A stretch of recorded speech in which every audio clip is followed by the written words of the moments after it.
Sa loob ng 12 taon, ang pangalang Daniel Padilla ay hindi lamang pag-aari ng isang tao. Ito ay pag-aari ng publiko.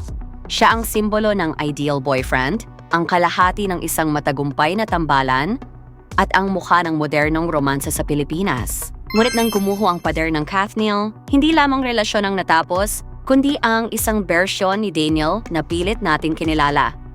Sa gitna ng katahimikan at ng matinding bashing, lumitaw ang isang pangalang hindi inaasahan, Kyla Estrada. Bakit siya?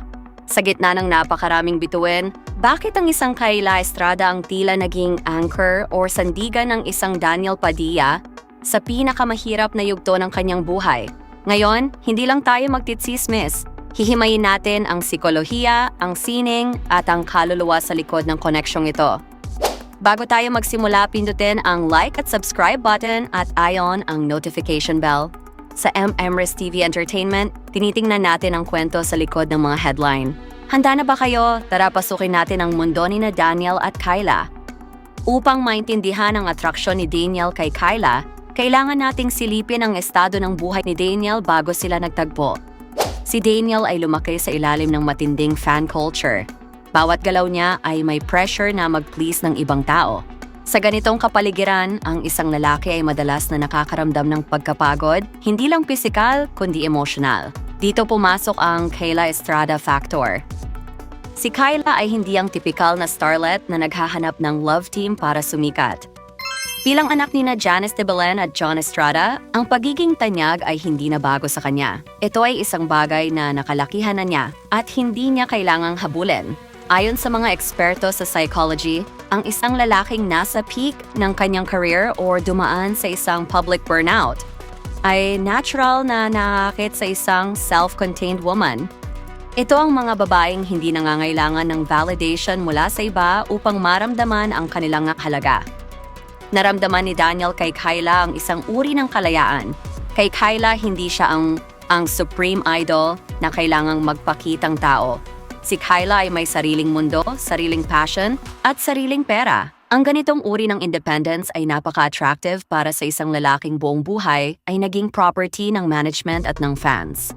Minahal ni Daniel ang katotohanang si Kyla ay isang equal partner, isang babaeng kayang tumayo sa sarili niyang mga paa nang wala siya, ngunit pinipiling manatili sa tabi niya. Ito ang pundasyon ng isang relasyong hindi base sa need, kundi sa want. Ang maturity na ipinakita ni Kyla sa pagharap sa mga intriga na walang halong drama o pagpapakabiktima ay isang katangiang bihira sa mundo ng showbiz. Ito ang unang layer kung bakit sa dinami-rami ng pagpipilian, ang katahimikan at kalmado ni Kyla ang naging kanlungan ng isang Daniel Padilla. Hindi matatawag na deep ang isang koneksyon kung wala itong pundasyon sa sining. Si Daniel Padilla ay isang seryosong aktor. Sa kabila ng kanyang pagiging teen idol, lagi niyang pinapatunayan na may lalim ang kanyang pag-intindi sa mga character. Si Kyla Estrada naman ay tinaguriang new-gen dramatic queen, hindi dahil sa kanyang pangalan, kundi dahil sa kanyang raw talent. Dito natin makikita ang intellectual connection. Sa loob ng mahabang panahon, si Daniel ay nakakulong sa mga rom-com na formula. Nang makatrabaho niya si Kyla, o kahit noong naging malapit sila, nakakita siya ng isang taong kapareho niya ang language pagdating sa craft. Si Kyla ay isang actor sa actor. Hindi siya takot magmukhang pangit sa camera, hindi siya takot sa mabibigat na emotion, at higit sa lahat, nirerespeto niya ang disiplina ng industriya. Ang paghanga ni Daniel kay Kyla ay nagsimula sa respeto. Mahirap hindi mahalin ang isang taong napakahusay sa ginagawa niya. Sa mga behind the scenes ng kanilang mga pagkikita o proyekto, makikita ang isang klase ng pag-uusap na hindi tungkol sa chismis, kundi tungkol sa substance. Kapag ang dalawang tao ay may parehong antas ng artistic intelligence, nagkakaroon sila ng sariling mundo kung saan walang puwang ang mababaw na usapin. Para kay Daniel, si Kyla ay isang inspirasyon. Sa gitna ng kanyang rebranding bilang isang mas mature na aktor, ang presensya ng isang Kyla Estrada ay nagsisilbing patunay na maaari kang maging sikat nang hindi isinasakripisyo ang iyong dignidad bilang artista. Ang professional chemistry na ito ay madalas na nauuwi sa isang mas malalim na pag-ibig dahil ito ay nakabase sa tunay na pagkilala sa kakayahan ng isa't isa. Hindi ito yung kilig na nakikita natin sa mall shows. Ito ay ang tahimik na paghanga ng isang mahusay na aktor sa isang mahusay na aktres habang pinapanood nila ang paglubog ng araw pagkatapos ng isang mahabang araw ng trabaho. Sinasabing kung gusto mong makilala ang isang babae, tingnan mo ang kanyang ina. Si Kyla ay pinalaki ni Janice de Belen, isang icon ng katatagan at talino. Ang disiplinang nakuha ni Kyla sa kanyang pamilya ay malayo sa glitzy at fake na aspeto ng showbiz. Lumaki siya sa isang tahanan kung saan ang katotohanan ay mas mahalaga kaysa sa imahe. Ito ang tinatawag nating the Janice de Belen paradigm. Bakit ito naging mahalaga kay Daniel? Si Daniel ay pinalaki rin ng isang matapang na ina, si Carla Estrada, ngunit may pagkakaiba sa kanilang dynamics. Ang mga Padilla ay alpha-centric, puno ng emosyon at fire. Si Kyla naman, dahil sa impluwensya ni Janice, ay nagtataglay ng isang uri ng stoicism, ang kakayahang manatiling rasyonal kahit sa gitna ng kaguluhan. Para kay Daniel, na nabuhay sa isang mundong puro high energy at minsan ay high drama, ang pagiging chill at grounded ni Kyla ay isang napakalaking ginhawa. Hindi kailangan ni Daniel ng isa pang taong magdadagdag sa ingay ng kanyang buhay. Ang kailangan niya ay isang taong magbibigay ng stability. Ang mga values ni Kyla, ang pagiging prangka pero may respeto, ang pagiging pribado sa gitna ng kasikatan, ang mga bagay na ito ang tunay na gold standard para sa isang lalaking nais ng mag-settle sa isang mas seryosong relasyon. Sa psychology ng attachment, madalas tayong humanap ng partner na nagbibigay ng balance sa ating sariling personalidad. Kung si Daniel ang apoy, si Kyla ang tubig. Hindi siya nagpapa-apekto sa hecklers or sa mga bashers ng Kath Neal.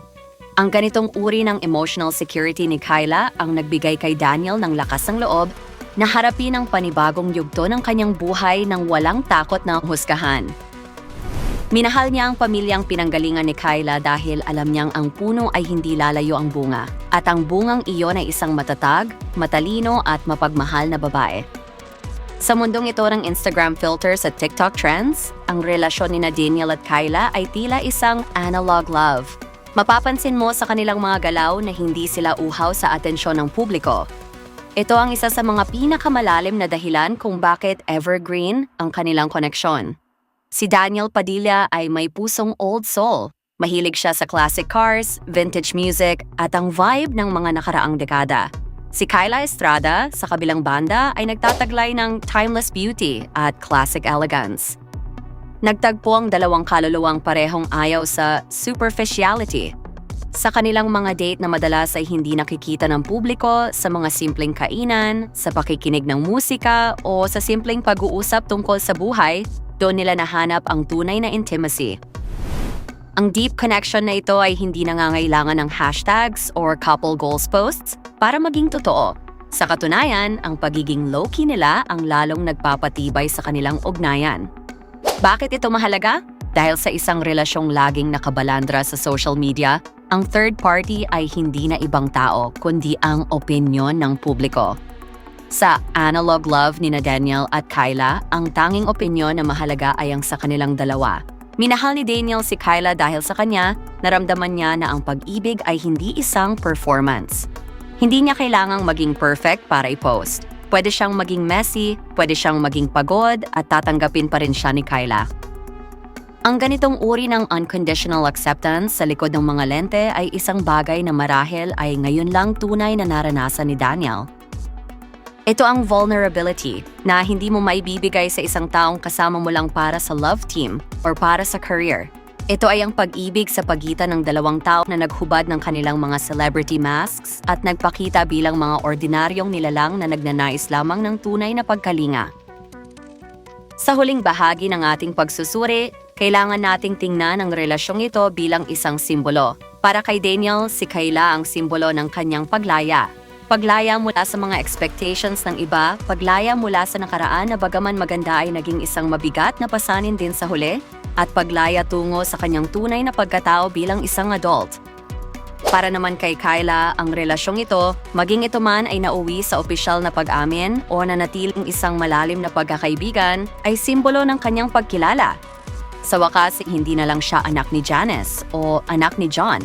Siya na ang babaeng nagpabago sa pananaw ng isang supreme idol. Siya ang muse ng isang bagong kabanata.